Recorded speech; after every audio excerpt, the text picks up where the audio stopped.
Welcome back, mathematicians. This lesson is going to be on solving direct proportions.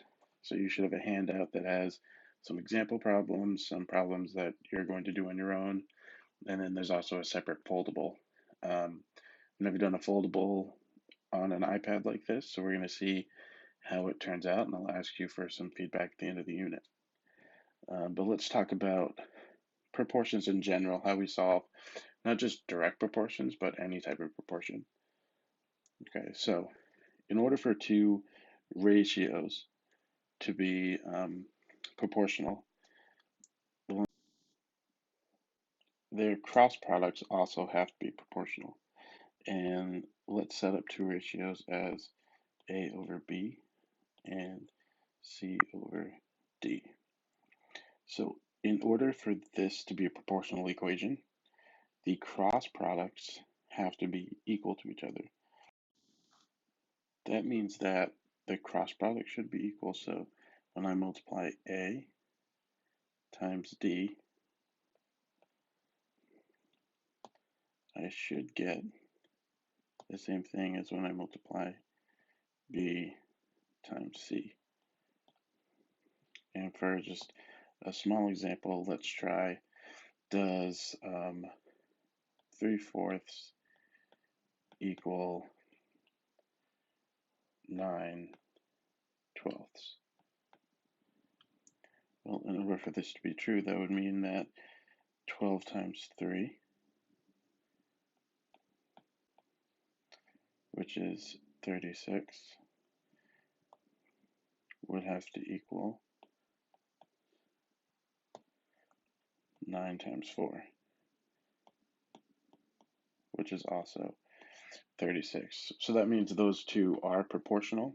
So they have the same proportions, they're just each being multiplied by a factor. That factor is like the constant of proportionality. Okay, so we're going to use that as we go on to example 8.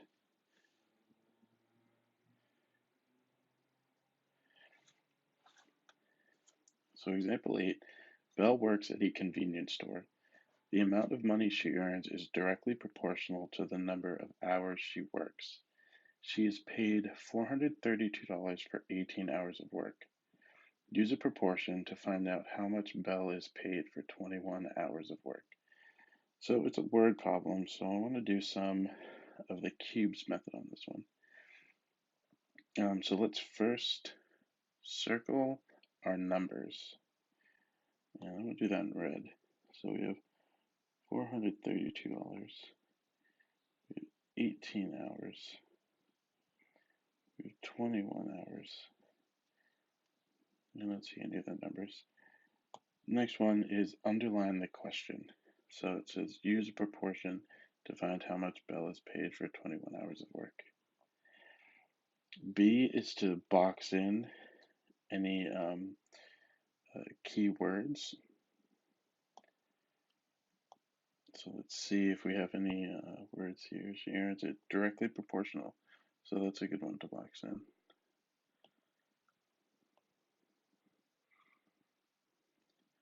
To the number of hours she works. E is eliminate information you don't need. So really don't need to know that Belle works at a convenience store. Okay, but everything else seems like we need to know that information. And then S is going to be to solve. So I have some variables here. It says that the amount of money she earns is directly proportional to the hours she works. So I'm going to say, let's let Y equal money earned.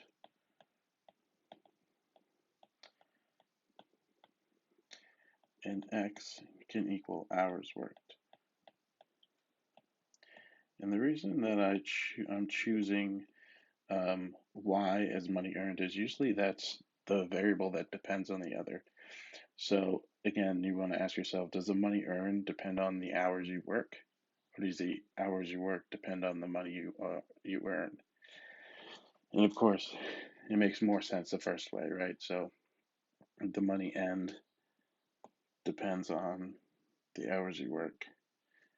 So this is my dependent variable. Okay, and this would be my independent.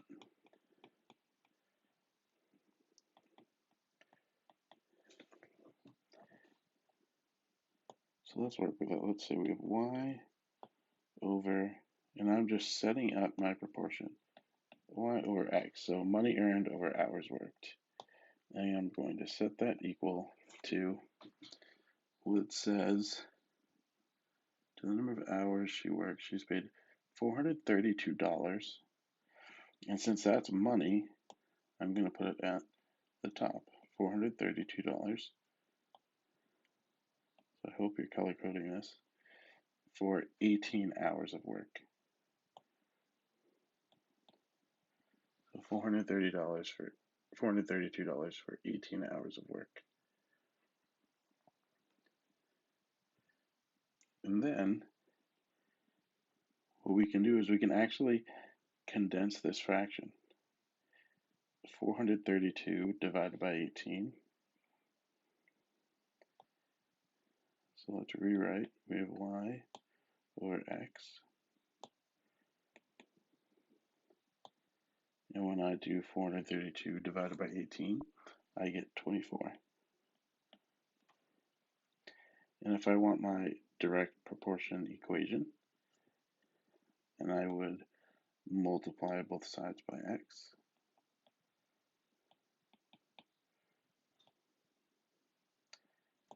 And my direct proportion equation is y equals 24x.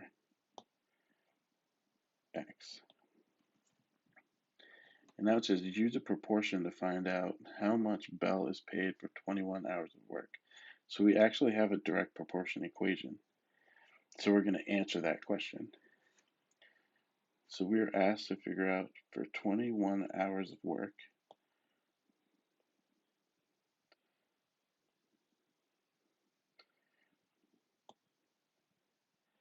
that means that we're going to be putting in 21 for x. And 24 then times 21 would be 504.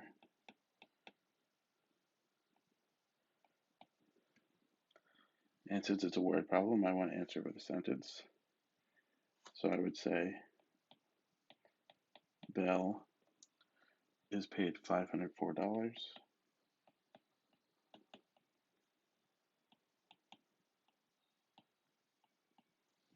for 21 hours of work.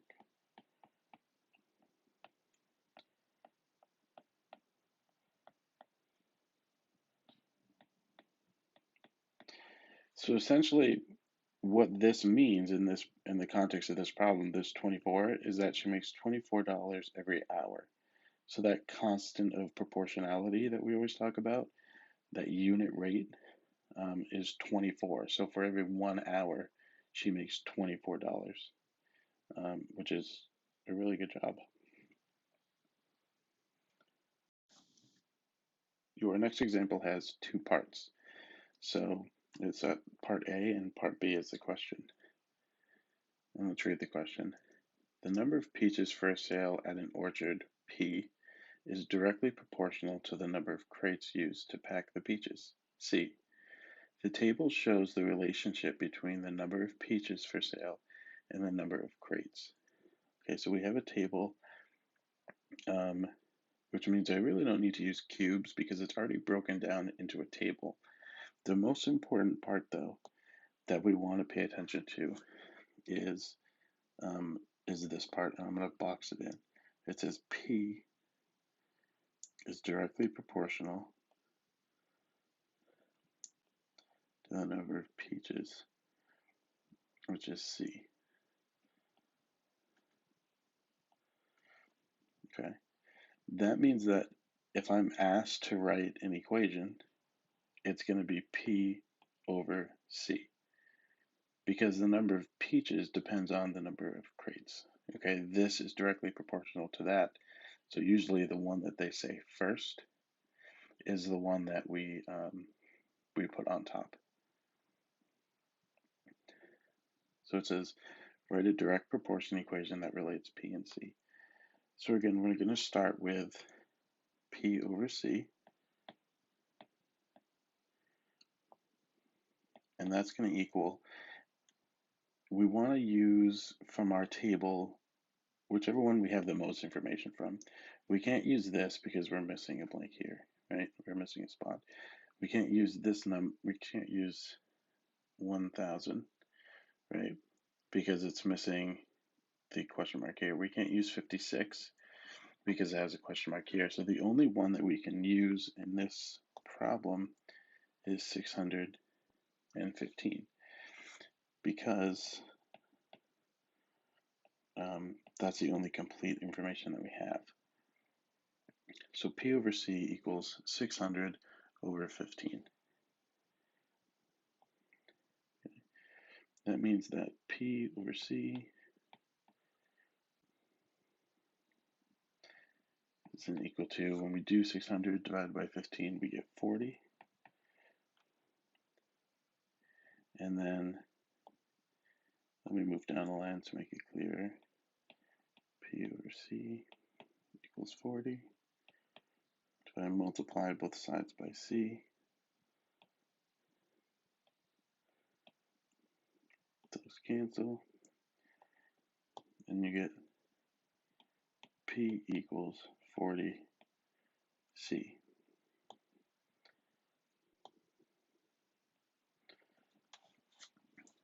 So that's my direct proportion equation, and it means that really for every one crate, right, we have 40 peaches. And now let's move on to part B. Find the missing values in the table. All right, so this one's pretty easy. For the first one, right, I know that P is 1000.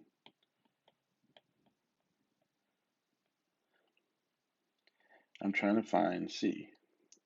C equals question mark. So there are kind of two ways you can go about solving this one.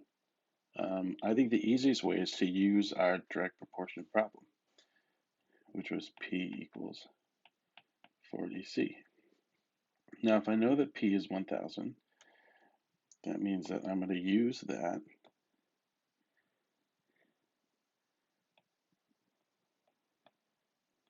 for P in my equation. Right, so instead of P equals 40C, I'm going to use 1000 equals 40C. And of course, I want to solve for C to get C by itself, so I'm going to divide both sides by 40.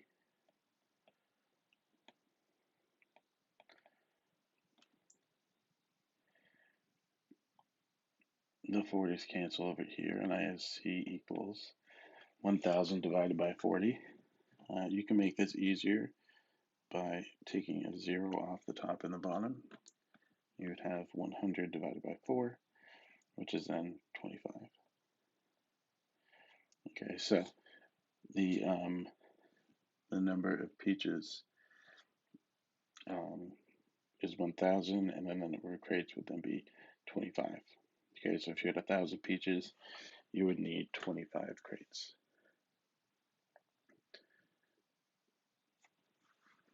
And then we'll do kind of part 2. For part 2, we know that the number of crates is 56. So we have C equals 56. We don't know what P equals, but we do have an equation. P equals 40C. And all I'm going to do is substitute into that equation. So P equals 40C. I don't know what P is.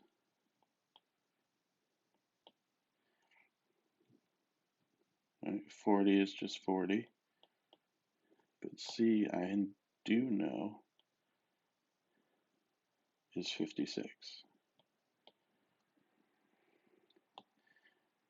And that means that 40 times 56 would be our answer, which is 2,240. So if you have 56 crates, there would be 2,240 peaches. Okay, and since it's a word problem, we do want to answer both of those with a sentence. So this first one here, when it says we have 1,000 peaches, so we'd want to say for 1,000 peaches, you would need, you say you would need, or you could say there would be 25 crates is what we got.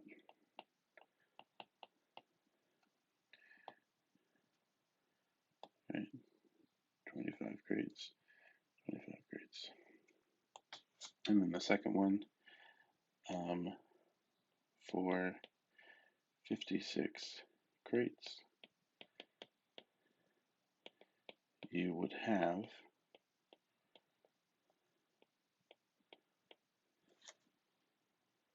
2,240 peaches.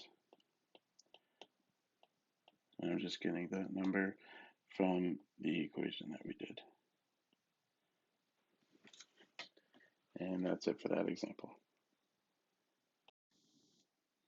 For the next page, or on the left side of your book, you're going to do these two problems on your own. So the first one says, at a factory, the number of cars produced is directly proportional to the number of hours factory workers are making the cars. It takes 45 hours to make 60 cars. Use a proportion to find how long it will take to make 250 cars. So that one's like the first example we did. And number two is going to be like the second example we did. Number two says, the number of pears for sale at an orchard P is directly proportional to the number of crates used to pack the pears C. So we've been using the same variable. The table shows the relationship between the total number of pears for sale and the number of crates. Part A says, write a direct proportion equation that relates P and C. Okay, so remember, in order to do that, you need the table table column that has the most complete information, because you can't have any blanks. Right? We need to know some value of P and C so we can get an equation. We can find that constant of proportionality. And then part B says find the missing values in the table. For this one, it's kind of a fill in the blank. If you, when you're doing this, if you want to just write in what those missing values are, you can. Okay, but I want to see that you've set up your equation and that you've found the direct proportion equation in part A. Once you finish these two, you're going to go to your teacher, have them check it, make sure you're correct, and then you can go back and continue working. For this next page, you're going to have a fold-out or a foldable handout. And because this is on an iPad, I can't really show you my hands and how to fold it. So I'm showing you an example of what it will look like in your book when you're finished. So this is a two-sided handout. So what you're going to do is you're going to kind of lay it face down with what you see here towards the back. So there's no markup tax tip. You're not going to see that because it's not going to be folded yet. But what you're going to do is you're going to fold those to the inside, okay? And then you can cut along the dashed lines. So you're going to cut along here,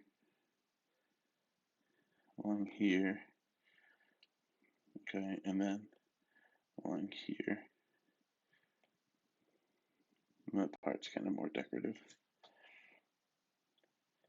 And what will happen is you can lift up these flaps, and there'll be problems for us to solve. So there'll be like steps for what to do right over here when you open it up, and then on the inside here, there'll be some example problems that we'll do.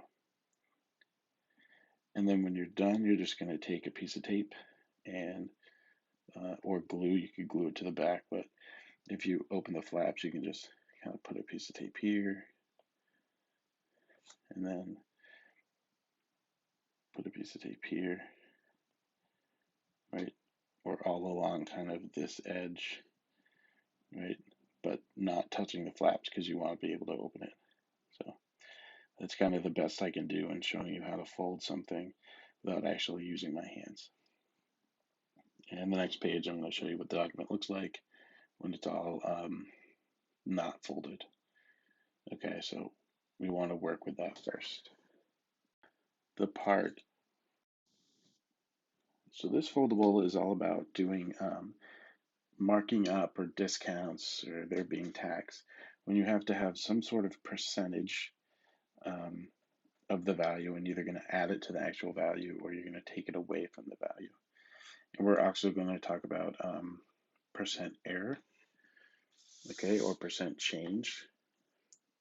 And then we're going to talk a little bit about simple interest. Okay, so a couple things that are related to direct proportions because it does have kind of either a unit rate or a proportional equation. Um, and that's why we're going to put it in this unit. So we'll start at the upper left. So if you open that flap up, and that's the that's the markup, tax, and tip section. We'll go over the instructions about how to actually do that. So whenever you have a markup, say that things have increased in price, maybe you own a store and you want to make money, right? So you're not going to sell it for 100% of what you bought it for. You want to sell it for maybe 50% more, 100% more, right? So like double the cost. Here are the steps on how to do something like that. So first you're going to multiply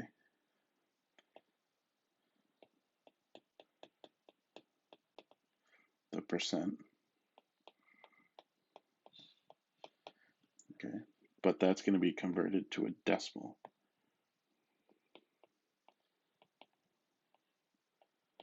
Okay, and how you convert a percent to a decimal is, let's say you have 30%, or let's say 35%. What you do is you're taking your decimal point and you're moving it 2 spaces to the left. And so it becomes 0.35, or you could just say 0.35. All right, so that's how you change a decimal to a percent. So you multiply the percent and the original price. The second step is to add, because when you mark up or you do tax, you're always adding to the original price because it costs more. All right, so let's do problem number 1, or example number 1 here. Find the selling price. Let's underline that question. Find the selling price. It's important for these ones to underline because it's going to ask us multiple things. So we have $12 shirts marked up by 190%. So 190%, if we look at that as a decimal, is going to be, again, I start here, move it over 1, 2, it would be 1.90. So for my example, I'm going to multiply the percent and the original price. So that's 12 times 1.90, and that's going to give me 22.8. So it's being marked up by $22.80. Okay. From that, I'm going to add it to the original price. Okay, so I'm taking the 12, which is my original price, and I'm adding the $22.80 that is being marked up by. And that's going to give me the final selling price, which is $34.80.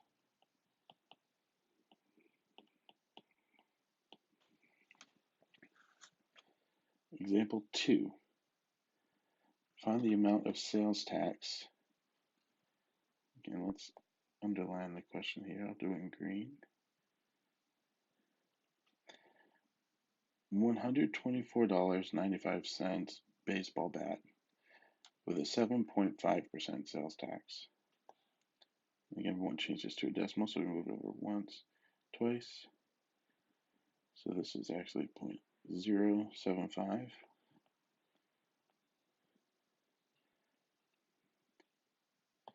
So in my problem, I have multiply the percent in the original price, which means I'm multiplying 124.95 by 0.075.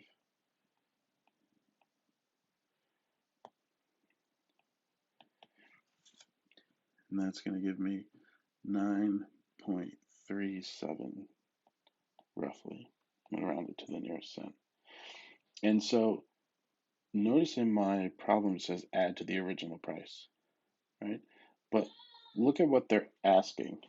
They're saying find the amount of sales tax. So that means that I've already done that. The sales tax is $9.37. So that's kind of my final answer, $9.37. For number 3, it has to find the total amount spent. Underline that one. So we have a $75.50 bill, and on that we have an 8% tax and then a 15% tip. So for these problems, it says calculate the tax and tip separately. Okay, so for both of these percentages, we're going to use the $75.50. So let's do the first one. We have 75.50, and we're multiplying that by 0.08. That's 8%, and that is going to be $6.04. The second part is the tax. So again, I'm going to be using the $75.50, and then the percent there is 0.15. And you'll know that you did something wrong with your not using a decimal when you get, a $75 bill and you're tipping 15 times that amount, right? So no one's going to pay $750, plus dollars on a $75 bill, unless you're a millionaire or you're very generous. So again, we have $75.50 times 0.15, which is 11.325, and we'll just say 11.33. And then the last part says find the total amount spent. So that's when I'm adding the $75.50, the tax, and the tip. And I get my total of $92.87. Okay, $92.87. Let me write it up here, it might be bigger.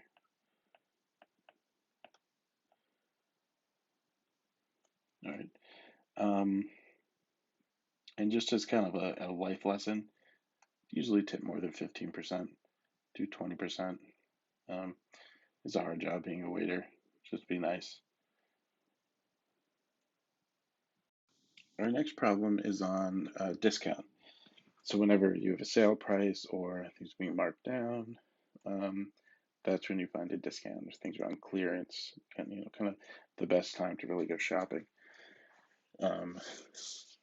So this one's really similar in the steps. So you're going to multiply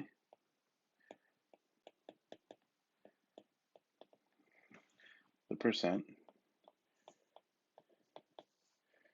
okay, converted to a decimal,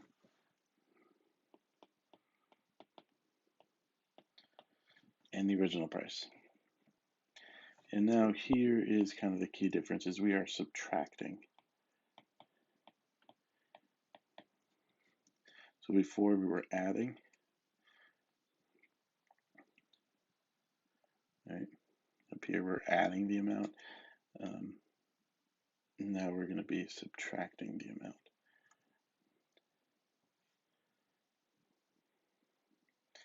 And now let's go through the examples. Find the sales price. Okay, so let's underline that question so we know what we're looking for. $55 jeans that are 30% off. So we're going to multiply 55 times 30% as a decimal, which is 0.3. Also 0.30, so it's a little bit easier to see. And that comes out to $16.50. Okay. Now, I'm getting that as a discount. That means that the jeans used to cost $55, but I'm just saved 30% of that, which is $16.50, which means that my total amount that I just spent is $38.50.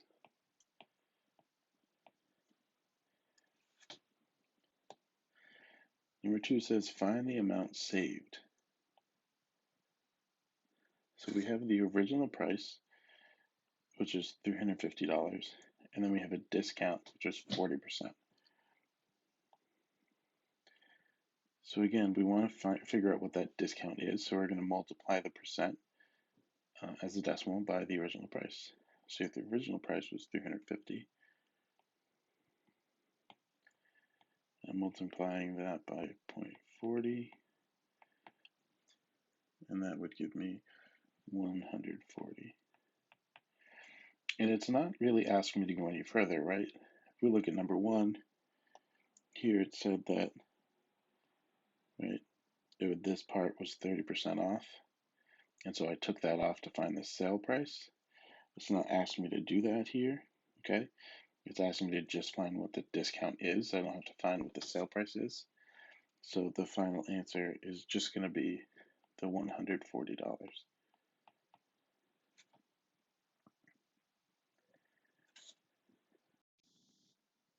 The last problem says find the sale price. We're going to use a little bit of a tip here. Okay, so let's make a bar model.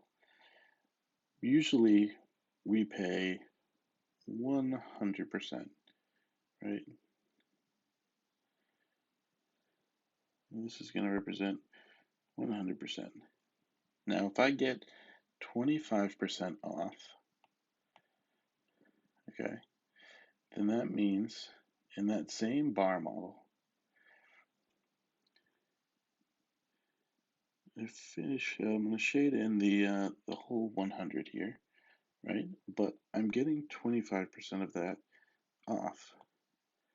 So that means I'm going to be erasing 25%, which is about a fourth of that.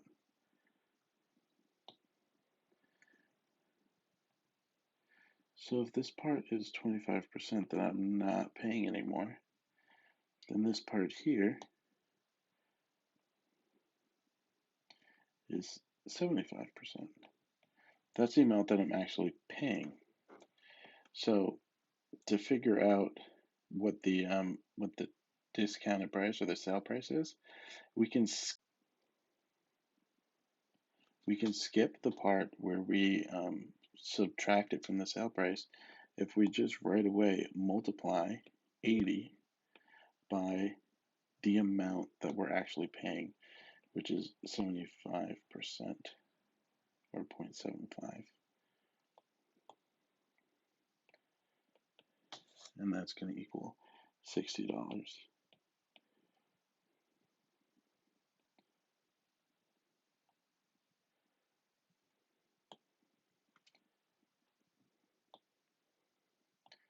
So then we have our 3 solutions, and we're ready to go to the next slide. All right, for these problems, and this is the upper right, we're going to be going over percent of change or percent error. Uh, so this is when you want to figure out how much money you saved or how much like the discount was. So it says find the percent of increase or decrease from 12 to $25. Okay, 12 to $25. What you want to do is find the change first and then divide that by the original. The original is going to be the first number that they give you. Okay, so if it makes it easier, you can circle original, circle first number. Okay, that's the first number that they give you. The change, that's when you're figuring out what the difference is between the two numbers. And to do that, it's pretty simple. You're just subtracting. 25 minus 12, you get 13. And this is kind of our constant of proportionality, right? There's our percent change. We have the change, which was 13, divided by the original, which was 12, and that's going to equal 1.083. And I want to be able to change that to a percent because it's asking me for a percent. Okay, so I have to take this decimal point and move it 2 spots to the right. And that means that my final answer is going to be 108.3%. So in this case, the percent change was 108.3%. And you could say 3 repeating if you wanted to. So this would be like if you were trying to figure out what the markup was. So they marked up this one 108.3%. Number 2, find the percent of increase or decrease. I want you to do this one on your own. Remember that the change is when you're taking your subtraction, and that original is always the first number they give you. And once you finish number 2, you can have your teacher check it, and you'll be back for the third example. For this one, we're trying to find the percent error. So for this one, okay, we're going to figure out what their error was. That's their estimation, okay? And then we're going to be dividing that by the actual number that they got. So they estimated that it would be 60 minutes, and the actual time was 80 minutes. So the actual time here, okay, of 80 minutes is the one that goes on the bottom. The error is like the change. So to find the error, we're going to do 80 minus 60, and that's 20.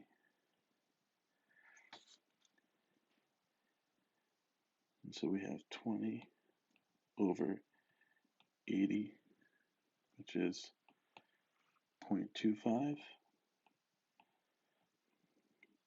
And I don't want to use decimal, I want to change it to a percent. So that gives me 25%.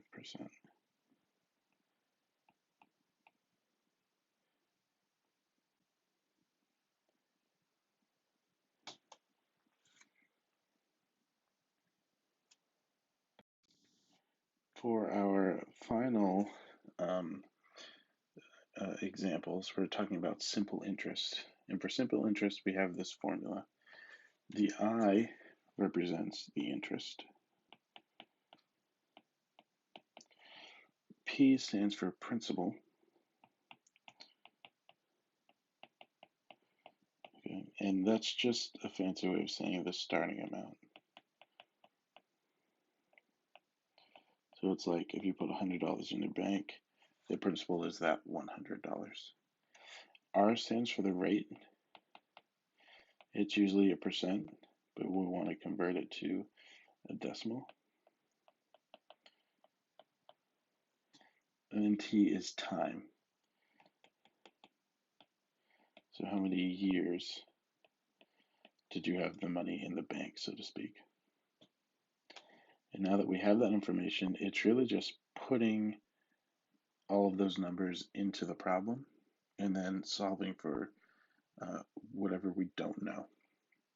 Sometimes we're asked for the time, sometimes we're asked for the rate, sometimes we're asked for the principal amount. But either way, we're going to know 3 of these and we won't know the other.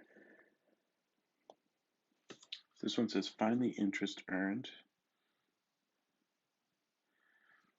$200 at 5% for 6 years.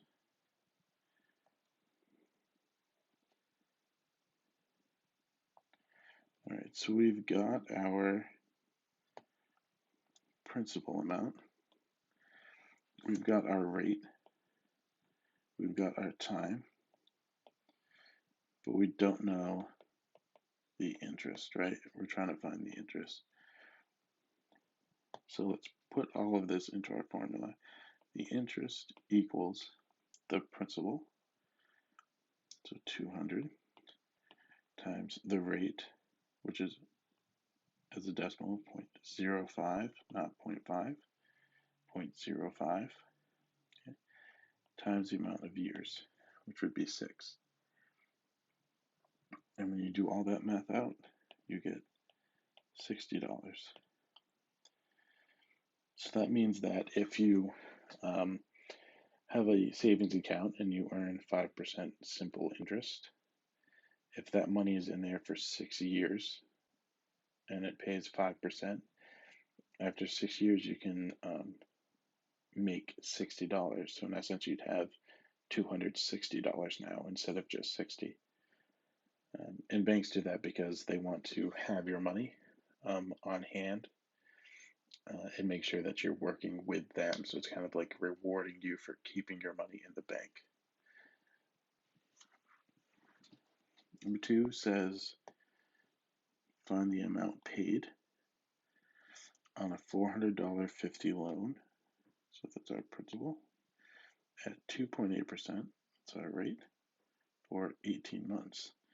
So that's our time, but that's our time in months. We want to convert that to years. So again, we don't know the amount paid. That's like the interest.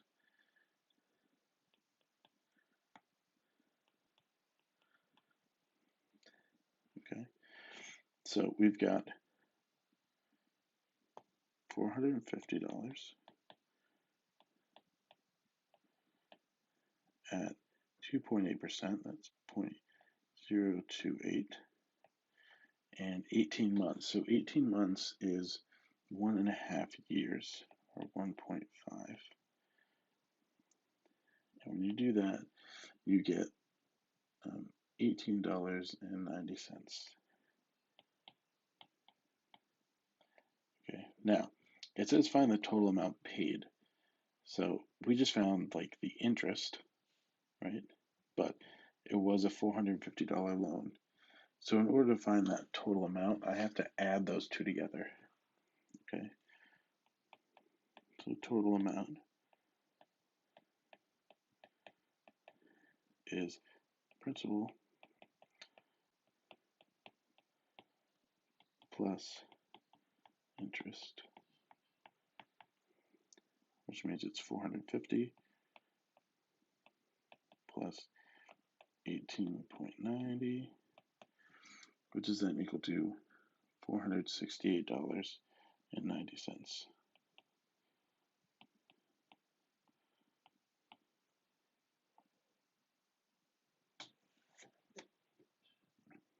Last one says find the interest earned, okay, on $1,245.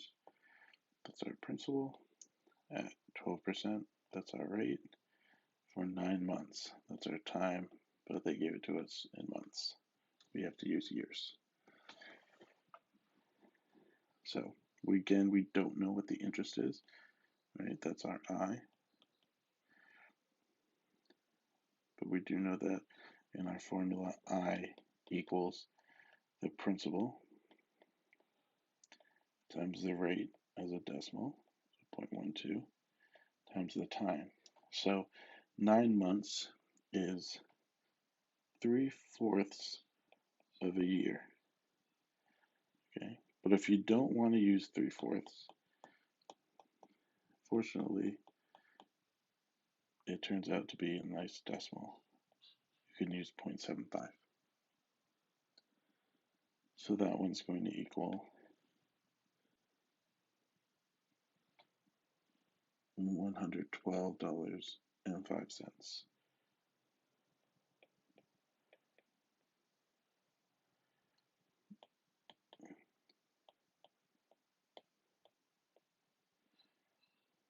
So that's how much the interest you would earn if you put that much money in at 12% interest for 9 months.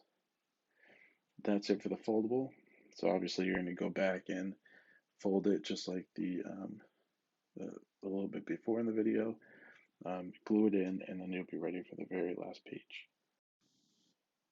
So this next example is different than the foldable that you just did, and it's a bit more of a complex problem that you have to be able to know how to do. So this is the regular price of a phone was $228. During a sale, its price was marked down by $45.60.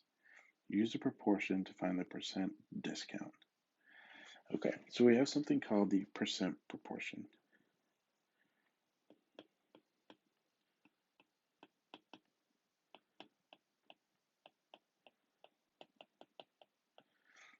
And what that looks like is usually percent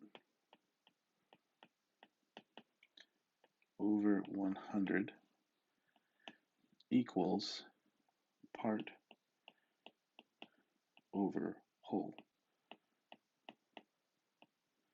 Okay, so those are our two, it's a proportional equation. Those are our two ratios that are equal to each other. And for this specific problem, okay, we're looking for what the percent discount is, right? So we don't know what the percent is. That's what we're looking for. So we're going to call that X. And we know that as a percent, it's as a fraction over 100. So this equals the part over the whole. Okay, so you got to figure out kind of what the part is and what the whole is. The part is going to be the part that is changed, right? So this this phone has been marked down. It was marked down by $45.60. So that part is going to be a part.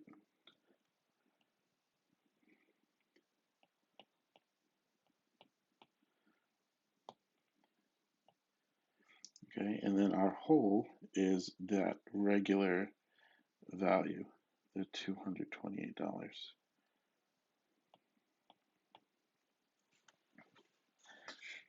And then what we can do is we can evaluate 45.60 divided by 228. Doing that will give us 0.2. So we'd have x over 100 equals 0.2. And then I would multiply both sides by 100.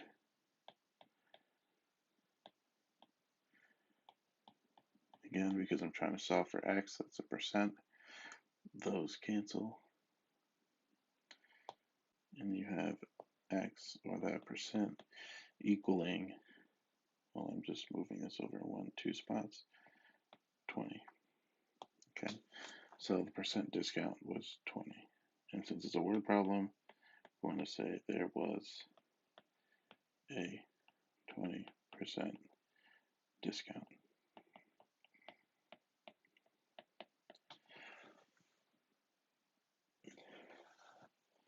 All right, finally, you're going to do number 3 on your own. So a store owner bought some handbags for $32 each from the manufacturer. Later, the store owner marked up the price of each handbag by $8. Use a proportion to find the percent increase in the price of the handbags. So in this case, it's not a discount, okay? It is right, it's a markup. So you're trying to figure out how much the markup was. So you're going to be using your percent proportion in this problem. The foldable before was for much easier problems. That I just want to make sure that you have a general understanding of those key concepts that are key for seventh grade and key for moving forward. After you're done with number 3, and you've got all of this checked by the teacher, you can move on to the textbook problems in the book.